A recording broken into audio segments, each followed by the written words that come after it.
Layla had sat in the same chair for 6 months, back row. Notebook open, never asked to speak. Today was different. The lead investor looked past the entire executive team seated at the head of the table and said 4 words that silenced the room. "Where is the analyst?" Layla was 24, an unpaid intern who'd been quietly writing detailed research reports no one officially requested. Her supervisor took credit for her work in every major meeting, presenting her charts and numbers as his own, while Layla sat silently in the back, taking notes for a presentation she'd actually written. That morning, the company was pitching to a group of investors for funding that would decide whether the business survived the year. Layla wasn't even supposed to be in the room, she'd only come to set up the projector.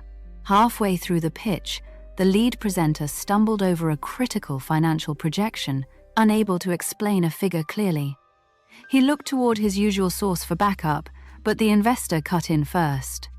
"We've actually been reading a series of market analyses for the past 2 months, the investor said, "sent to us directly by someone signed only as L. Haddad. We assumed that was someone senior in this room." The room turned toward the back row. Layla's supervisor had unknowingly forwarded her personal analysis, attached to a company email months earlier, without removing her name from the file's original author line, the one place he'd forgotten to erase her identity. The investors hadn't been impressed by the polished presentation at all.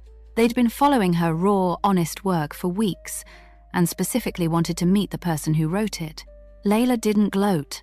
She simply stood, walked to the front of the room, and answered the investor's question clearly and confidently, the same way she'd been writing answers no one read for 6 months. The company secured the funding that day. Layla was offered a full-time position within the week, not because someone finally noticed her, but because the truth, eventually, has a way of introducing itself.